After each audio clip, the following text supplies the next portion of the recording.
बिस्मिल्लाहिर्रहमानिर्रहीम। अस्सलाम वालेकुम रहमतुल्लाहि व बरकातुहू।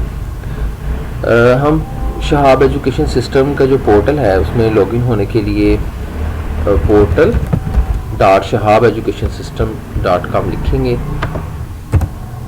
तो आप देख रहे हैं कि लॉगिन जो फॉर्म है, लॉगिन फॉर्म हमारे सामने ओपन हो गया। तो हम इसमें लिखेंगे हम अपना यूज़र नेम और उसका पासवर्ड और जो लॉगिन का बटन है वो प्रेस कर देंगे।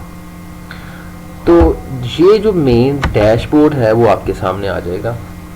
यहाँ पर लिखा होगा कि स्टूडेंट कितने हैं, उनके जो क्वेश्चन बैंक में हैं वो कितने हैं, नंबर ऑफ क्विज जो है वो कितने हैं, एक्टिव यूज़र्स कितने हैं और इनएक्टिव यूज़र्स कितने हैं।